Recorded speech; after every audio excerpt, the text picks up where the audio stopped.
Assalamualaikum warahmatullahi wabarakatuh. Alhamdulillahirabbil alamin. Bersyukur kita kepada Allah pada hari ini kita masih diberi kesehatan.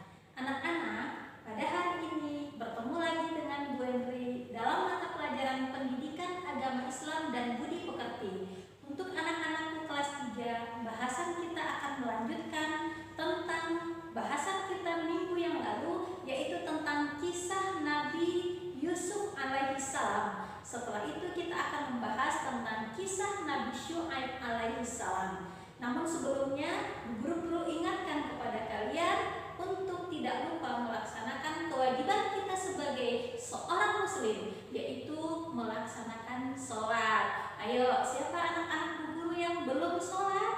Iya, jangan lupa sholat subuhnya ya nak ya.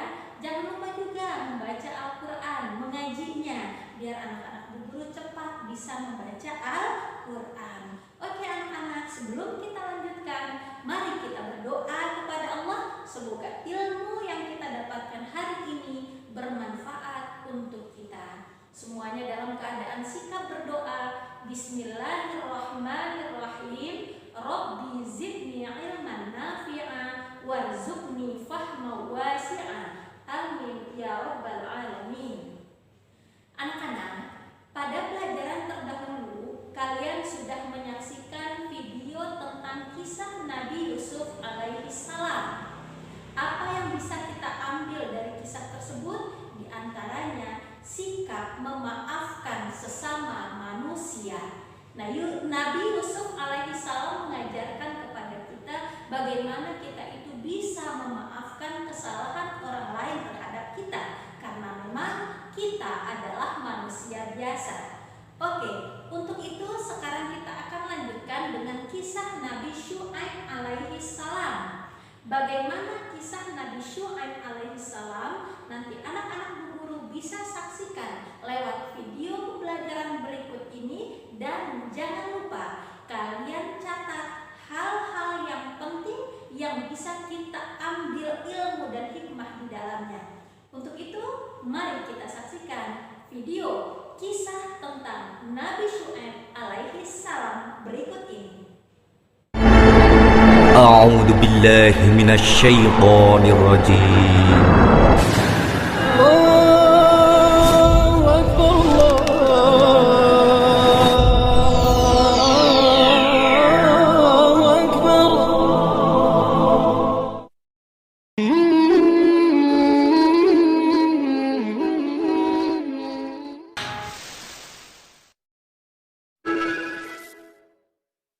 Assalamualaikum warahmatullahi wabarakatuh. Sahabat beriman, pada masa itu penduduk Madian sudah sangat sesat kemungkarannya, sudah sangat keterlaluan. Kemaksiatan sudah menjadi hal yang biasa mereka lakukan, dan kebiasaan buruk mereka yang sangat jahat adalah mengurangi takaran atau timbangan dalam berdagang. Inilah kiranya yang harus dihindari para pedagang zaman ini. Nabi Syuaib mengajak kaumnya menyembah Allah Subhanahu wa Ta'ala, menjauhi kejaliman, kemungkaran, dan segala macam bentuk kemaksiatan. Ia juga mengajak mereka berlaku jujur, menimbang dengan benar tanpa dikurangi seperti kebiasaan mereka. Nabi Syuaib juga memperingatkan mereka agar tidak menghalang-halangi para pengikutnya yang beriman untuk beribadah kepada Allah. Sebab kaum Madian punya kebiasaan jelek, mereka suka menghalang-halangi para pengikut Nabi Syuaib yang beriman. Bahkan banyak dari mereka yang dipaksa dengan kekerasan untuk meninggalkan ajaran Nabi Syuaib alaihissalam. Walau demikian, Nabi Syuaib tetap sabar dan terus melaksanakan dakwahnya. Kegigihan Nabi Syuaib alaihissalam ini agaknya membuat orang-orang kafir gatal dan sangat jengkel. Mereka mendatangi Nabi Syuaib dengan mengancam akan menyiksa dan merajam Nabi Syuaib jika beliau tidak mau menghentikan dakwahnya. Nabi Syuaib dan pengikutnya kemudian pindah ke negeri lain karena penduduk Madian sudah tidak dapat diharap lagi keimanannya. Mereka malah mengejek dan menghina ajaran Nabi Syuaib. Hanya beberapa saat setelah Nabi Syuaib dan pengikutnya pindah, tiba-tiba penduduk Madian dikejutkan oleh adanya gempa maha dahsyat sehingga mereka mati bergelimpangan.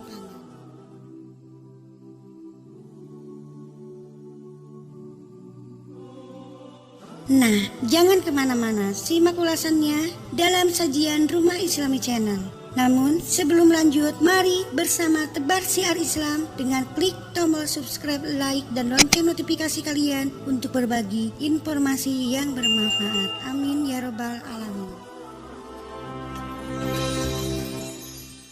Kawan-kawan yang dikasihi oleh Allah sekalian, sirah Nabi Syuaib alaihi salam ada diceritakan di dalam Al-Quran, iaitu pada surah Al-A'raf, Hud, Asy-Syu'ara dan Al-Ankabut.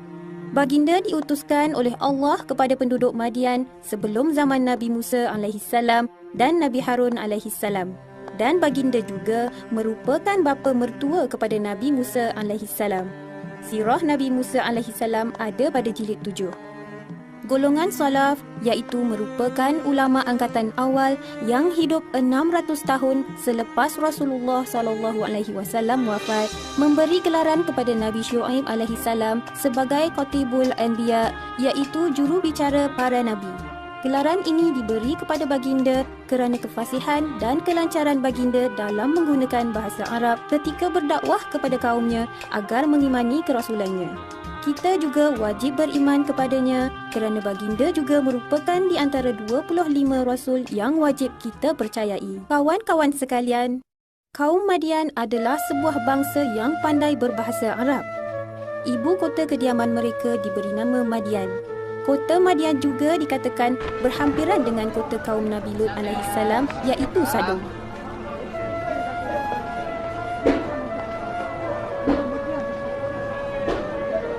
Dan kaum Lut tidak, yakni pula jauh dari kamu. Kawan-kawan sekalian, sebelum Allah mengutuskan Nabi Syuaib alaihi salam kepada kaum Madian merupakan golongan kafir yang menyembah selain dari Allah.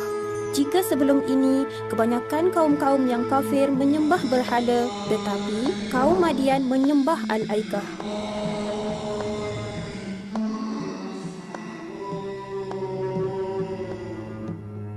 Al-Aikah ialah sebatang pokok aik yang di kanan kirinya ditutupi hutan tebal. Mereka juga terkenal dengan sikap buruk mereka dalam menjalani perniagaan, iaitu tidak jujur sewaktu menimbang atau menakar. Wahai saudaraku, bolehkah saya dapatkan sejumlah gandum dengan harga yang berpatutan?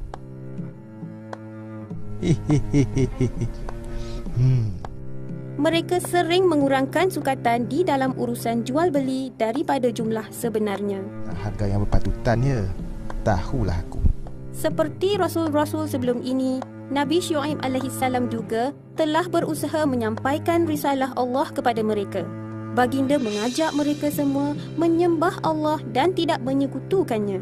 Baginda juga melarang mereka dari terus melakukan perbuatan tercela dan merugikan orang lain. Kami tidak akan percaya dengan ajaran kau, wahai Syuaib. Tanpa berputus asa, Nabi Syuaib alaihi salam berdakwah lagi. Baginda menegaskan bahawa pentingnya menegakkan keadilan dengan bersikap jujur dalam menetapkan sukatan dan timbangan serta menghentikan kezaliman. Baginda berkata dalam surah Al-A'raf ayat 85 yang bermaksud, sempurnakanlah sukatan dan timbangan. Janganlah kamu mengurangi sukatan dan timbangan orang lain sedikit pun. Jangan pula kamu membuat kerosakan di muka bumi setelah pembangunannya. Kawan-kawan sekalian, selain daripada ketidakjujuran kaum Madian di dalam urusan perniagaan, mereka juga adalah golongan manusia pertama di dunia yang suka duduk di tempat laluan orang ramai dengan tujuan untuk merampas harta benda yang dibawa oleh orang-orang yang lalu lintas itu secara paksa. Tolonglah kalian, tolong. Janganlah ambil barangan kepunyaan hamba. Hei orang tua, tiada siapa yang boleh menghalang kehendakku. Manakala perbuatan mencuri, merompak dan menyakiti hati orang lain sudah sebati dalam kehidupan mereka sehinggakan mereka tidak lagi rasa bersalah mahupun malu di atas perbuatan mereka itu. Dan di antara golongan yang suka diganggu oleh kaum Madian ialah pengikut Nabi Syuaib alaihi salam yang beriman. Melihat perilaku kaum Madian yang semakin buruk itu, Nabi Syuaib alaihissalam memberi ingatan kepada mereka bahawa apa yang mereka lakukan itu adalah salah dan berdosa, serta harta yang mereka perolehi itu walaupun banyak tetapi haram dan tidak berkat.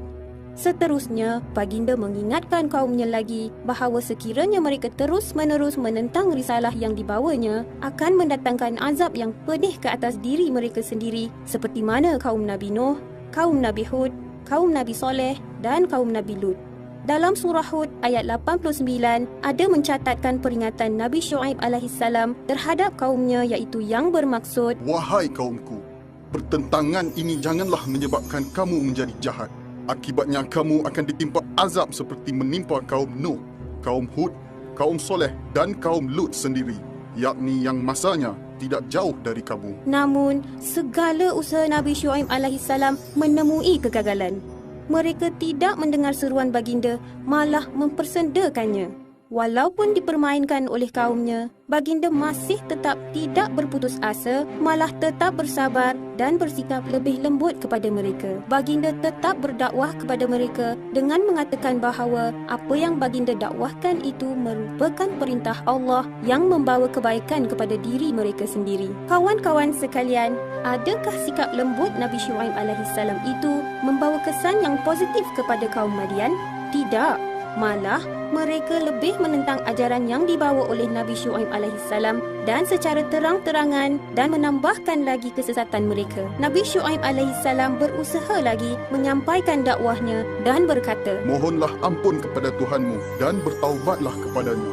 Sesungguhnya Tuhanku Maha Penyayang lagi Maha Pengasih. Surah Hud ayat 90. Maksud ayat tersebut ialah Nabi Syuaib alaihissalam menyarankan kepada mereka agar segera meninggalkan sifat-sifat tercela yang ada pada mereka serta bertaubat kepada Allah Subhanahu wa taala. Ini kerana barang siapa yang mahu bertaubat, Allah pasti menerima taubat mereka. Allah At-Tawwab, Allah yang Maha Penerima Taubat. Bagaimanakah pula jawapan mereka? Jawapan mereka ialah, Hei Syuaib, tidak ada gunanya kamu banyak berkata-kata. Menurut penglihatan kami, kamu ini cuma orang yang lemah. Surah Hud ayat 91. Daripada jawapan itu, jelas menunjukkan bahawa mereka begitu bencikan risalah dan peringatan demi peringatan yang dibawa oleh Nabi Syuaib alaihissalam kepada mereka. Bagi mereka, kehadiran Nabi Syuaib alaihissalam dengan risalah yang dibawanya itu tidak membawa apa-apa erti. Dalam surah Hud ayat 93 ada mencatatkan ancaman baginda tersebut yang bermaksud, Kelak kamu akan tahu siapa yang akan mendapat azab yang menghinakan dirinya. Dan siapa yang berdusta, tunggulah azab Tuhanku. Aku sedia menunggu bersama kamu. Dengan tegas, Nabi Syuaib alaihissalam menjawab, Kalau kami tidak suka, apakah kamu akan mengusir kami? Kalau kami kembali kepada agama kamu setelah Allah menyelamatkan kami daripadanya, bererti kami telah melakukan kedustaan yang besar terhadap Allah.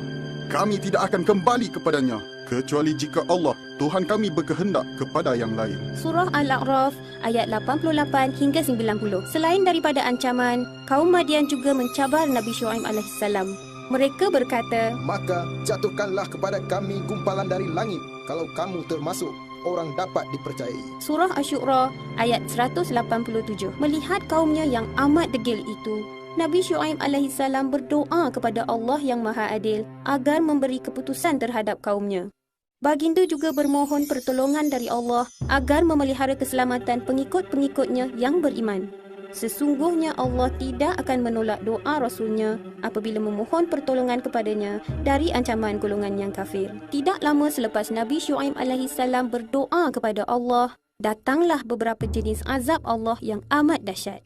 Allah telah mengirimkan kepada kaum Madian awan yang bersuhu teramat panas. Ini bermakna mereka telah mengalami udara yang sangat panas dan bertambah panas dari hari ke hari. Walaupun banyak air yang diminum dan mencari tempat yang mereka rasa boleh melindungi mereka dari udara yang panas itu, namun sia-sia belaka. Keadaan ini berlanjutan sehingga 7 hari. Akhirnya, mereka membuat keputusan melarikan diri ke gurun pasir untuk menghindari dari gelombang udara yang amat panas itu. Di sana, mereka telah berkumpul beramai-ramai di bawah naungan awan. Apabila jumlah mereka telah mencukupi, maka Allah telah mengirimkan kilat petir dan diiringi oleh gempa yang amat dahsyat, seterusnya disusuli oleh suara getaran yang sukar digambarkan.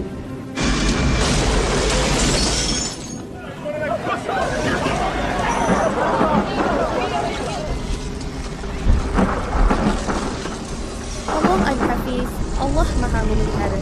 Allah telah memelihara keselamatan Nabi Syuaib alaihissalam dan pengikut-pengikutnya yang beriman dengan kasih sayangnya. Apabila azab kami datang, maka Syuaib dan orang-orang beriman yang menyertainya kami selamatkan seraya mendapat rahmat dari kami. Surah Hud ayat 94. Kehancuran yang dialami oleh kaum Madian sama juga dengan kaum Thamud, iaitu kaum Nabi Soleh. Ini terbukti dalam surah Hud ayat 95, iaitu yang bermaksud kehancuran penduduk Madian seperti kebinasaan yang dialami oleh kaum Thamud. kawan-kawan sekalian, setelah turunnya azab yang amat mengerikan itu, sambil memandang ke arah kaumnya yang telah musnah, Nabi Syuaib alaihissalam sempat berkata kepada roh mereka, Bukankah aku sudah menyampaikan risalah-risalah Tuhanku kepada kamu? Dan aku juga telah menasihati kamu. Untuk apa aku menyesali kemusnahan orang yang kafir? Surah Al-A'raf ayat 93. Apa yang dimaksudkan oleh Nabi Syuaib alaihissalam ialah baginda telah berusaha bersungguh-sungguh dalam menyampaikan risalah Allah dan memberi nasihat kepada mereka. Maka, untuk apa mesti baginda menyesali akan kemusnahan kaumnya itu? Ini kerana mereka sendiri tidak mahu menerima nasihat dan tidak takut pada azab Allah Subhanahu wa taala. Sesungguhnya orang-orang yang tidak beriman kepada ayat-ayat Allah, yakni Al-Quran, Allah tidak akan memberi petunjuk kepada mereka. Demikianlah anak-anakku tentang kisah Nabi Syuaib alaihissalam. Dari video tadi bisa kita ambil ilmu dan hikmah bahwa Nabi Syuaib alaihissalam telah mengajarkan kepada kita untuk berperilaku jujur dalam berkata, jujur di dalam berbuat. Karena Rasulullah juga pernah katakan, iyyakum bisidqi fa inna sidqa yahdi ilal birri fa innal birra yahdi ilal jannah. Tetaplah kalian berlaku jujur, karena kejujuran akan membawa kita kepada kebaikan dan kebaikan akan menghantarkan kita ke surga. Demikian, mudah-mudahan bermanfaat. Kita tutup pelajaran kali ini dengan sama-sama berdoa kepada Allah. Semoga ilmu yang kita dapatkan bermanfaat untuk kita. Bismillahirrahmanirrahim. Allahumma arinal haqqa haqqa warzuqna ittiba'ah